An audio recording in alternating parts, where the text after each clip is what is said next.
Hello viewer, আসসালামু আলাইকুম। আজকে বেদান্ত দর্শনের জ্ঞানযোগের চতুর্থ পর্ব আলোচনা করতে যাচ্ছি।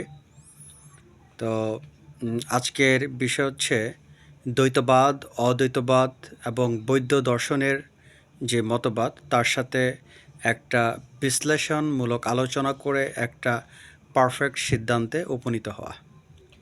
তো চলুন প্রথমে আমরা আম, দ্বৈতবাদ যারা তাদের মতবাদ কি সেটা একটু আলোচনা করব।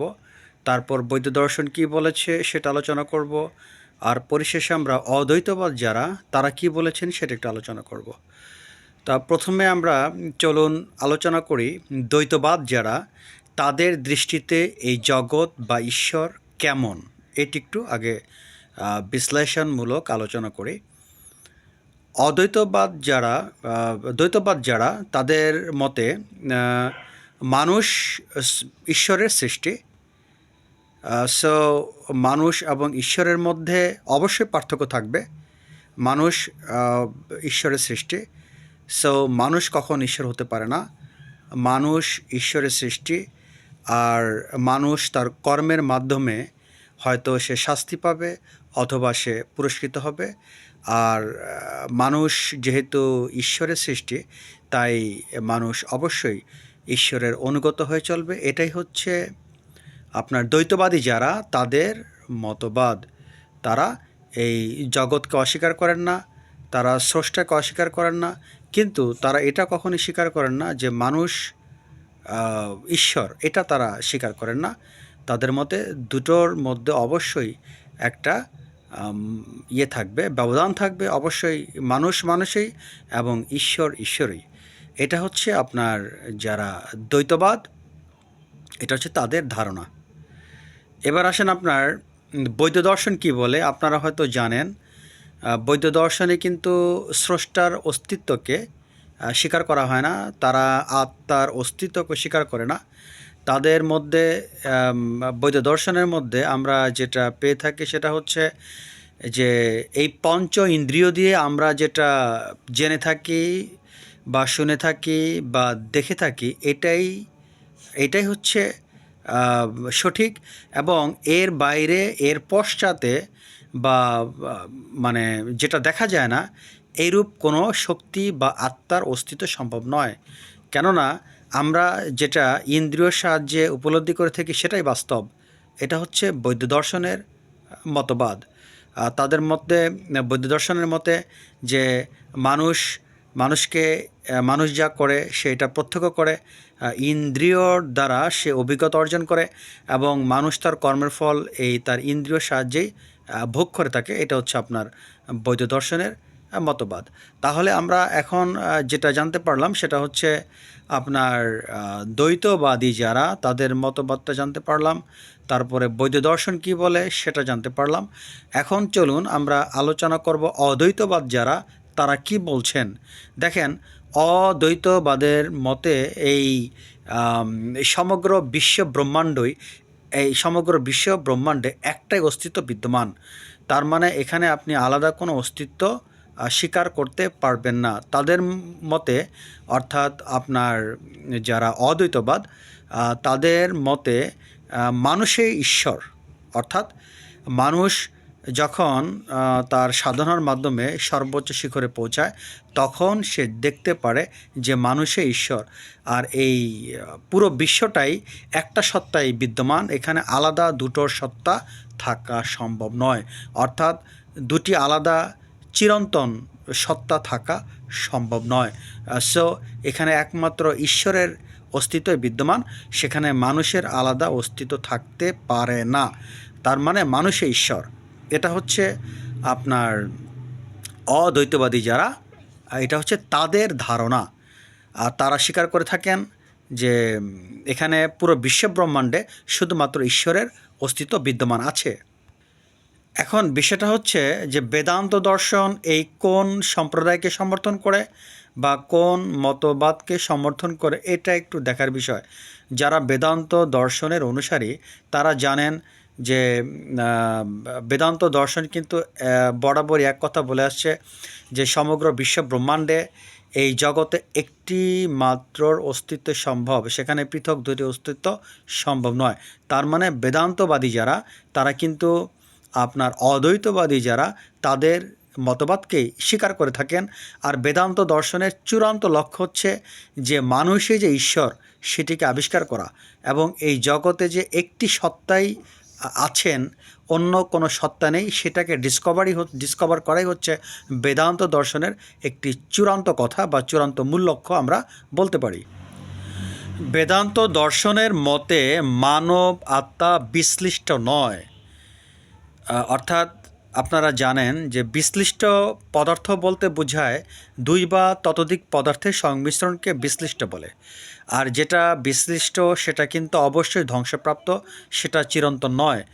যেহেতু মানবাত্মা বিশ্লিষ্ট নয়, তার মানে মানবাত্মা চিরন্তন, এটার কোনো ধ্বংস সম্ভব নয়, যেহেতু মানবাত্মা বিশ্লিষ্ট নয়। কারণ মানবাত্মা দুই বা ততোধিক পদার্থের সংমিশ্রণ নয়। যেহেতু মানবাত্মা বিশ্লিষ্ট নয়, তাই মানবাত্মা চিরন্তন। মানবাত্মা আগেও ছিল এবং এটা সবসময় থাকবে। এটা হচ্ছে বেদান্ত দর্শনের ভাষ্য। আপনারা জানেন যে বেদান্ত দর্শনের মতে মানুষ যখন মারা যায় তখন তার ইন্দ্রিয়গুলো মনে আশ্রয় নেয় বা মনে লীন হয়, মন তখন প্রাণে লীন হয়, আর প্রাণ তখন আত্মায় লীন হয়। আর মানবাত্মা তখন কিন্তু সূক্ষ্ম শরীর ধারণ করে চলে যায়। আপনারা হয়তো এই বিষয়টা সবাই কম বেশি জেনে থাকবেন। আর এই সূক্ষ্ম শরীরেই মানুষের সমস্ত সংস্কার বাস করে। এখন এই সংস্কার কি, আমরা এটা একটু আলোচনা করব। যেহেতু আমি বলেছি যে এই সূক্ষ্ম শরীরেই মানুষের সমস্ত সংস্কার নিহিত থাকে, তো এই সংস্কার কি এটা বোঝার জন্য স্বামী বিবেকানন্দ তিনি তার জ্ঞানযোগে একটা হ্রদের উদাহরণ দিয়েছেন। যে দেখেন, হ্রদে কিন্তু আপনার এই তরঙ্গ ওঠে, আবার কিন্তু তরঙ্গ চলে যায়। তো আপনার যখন তরঙ্গ চলে যায় তখন কিন্তু সেই তরঙ্গটা একেবারে চলে যায় না, তার একটা সূক্ষ্মভাব, তার একটা খুবই সূক্ষ্মভাব এই হ্রদে থেকে যায়। যখন আবার তরঙ্গ আসে তখন এই সূক্ষ্মভাবটা যেন জাগ্রত হয়।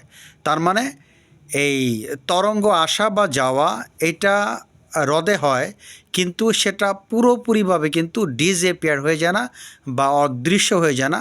ওই হ্রদে কিন্তু তরঙ্গের একটা সূক্ষ্মভাব থাকে। তার মানে তরঙ্গ চলে যাচ্ছে, ঢেউ চলে যাচ্ছে, কিন্তু ঢেউয়ের একটা সূক্ষ্মভাব কিন্তু হ্রদে থেকে যায়। এটা আপনারা সবাই ভালো করে জানেন। ঠিক আমাদের মনটাও একটা হ্রদের মতো। এখানে স্বামী বিবেকানন্দ খুব সুন্দর করে এক্সাম্পল দিয়েছেন যে আমাদের মনটা হচ্ছে একটা হ্রদের মতো। আমাদের মনে নানান চিন্তা আসে, আমরা নানান কাজ করে থাকি।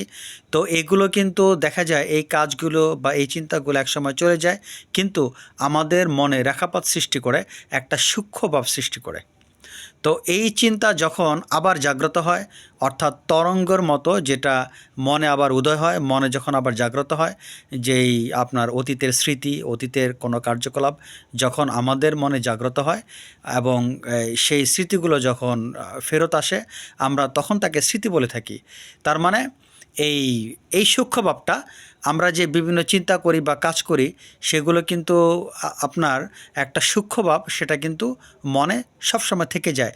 এটা পুরোপুরিভাবে নির্মূল হয় না।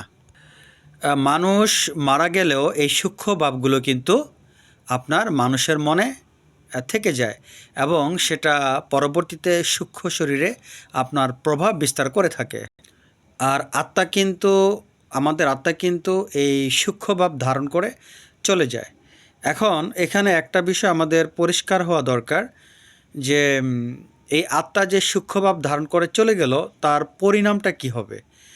এখানে যারা দ্বৈতবাদী, তাদের মতে যদি আত্মা সূক্ষ্মভাব নিয়ে চলে যায় তাহলে, এবং সে যদি ধার্মিক হয়, তাহলে কিন্তু সে পরকালে সুখে থাকবে। এটা হচ্ছে আপনার দ্বৈতবাদীদের ধারণা।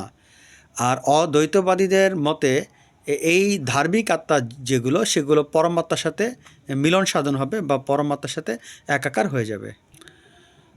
স্বামী বিবেকানন্দ বলেন, এই জগৎ প্রপঞ্চ যখন, অর্থাৎ এই মহাবিশ্ব যখন অব্যক্ত অবস্থায় ছিল, অর্থাৎ অপ্রকাশিত অবস্থায় ছিল, তখন কিন্তু তা ছিল নিঃশব্দ এবং শান্ত।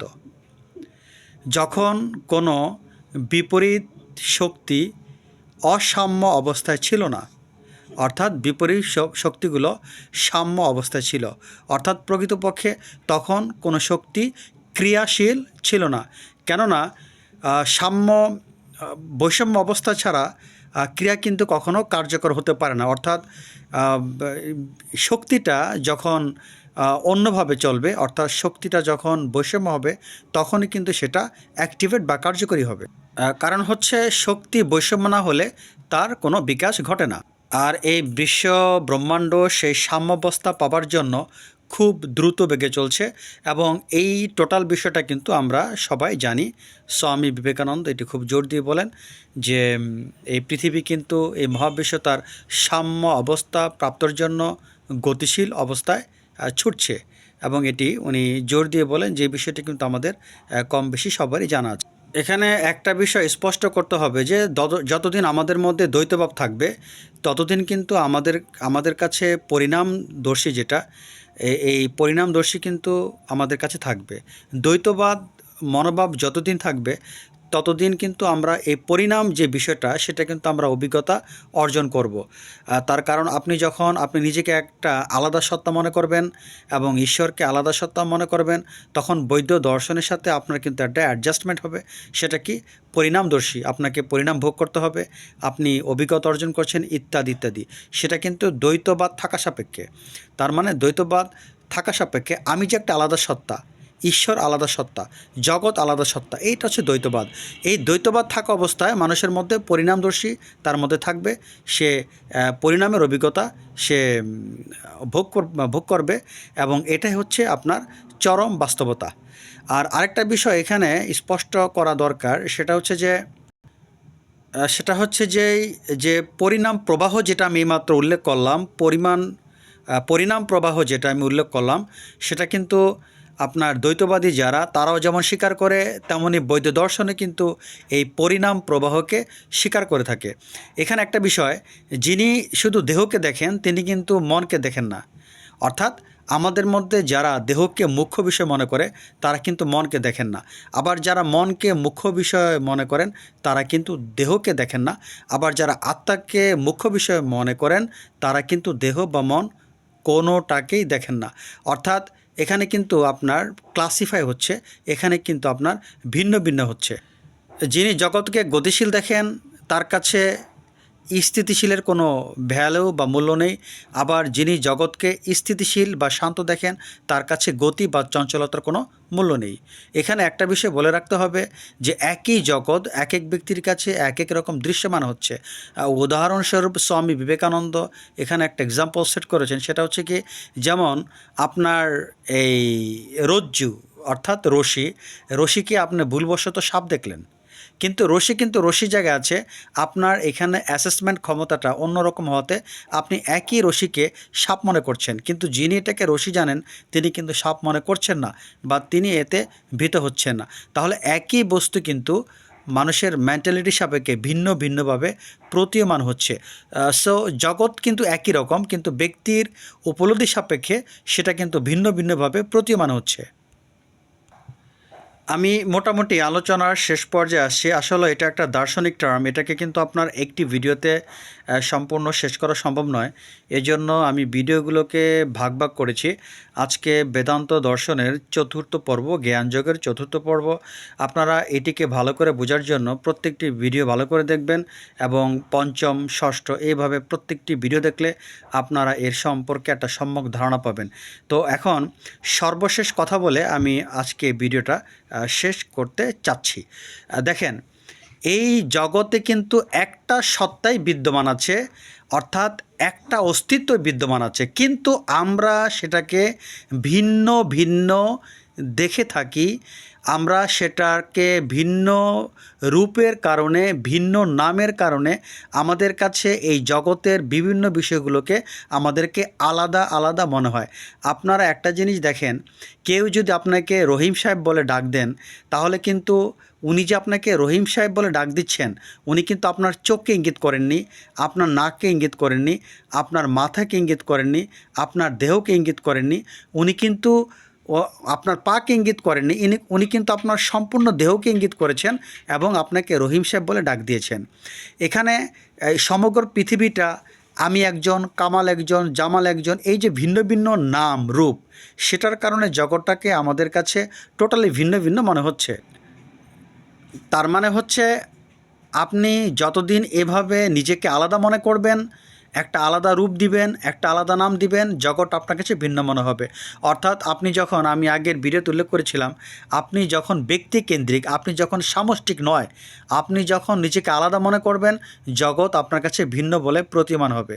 দেখেন, একটা উদাহরণ দিয়ে বিষয়টা ক্লিয়ার করা যেতে পারে।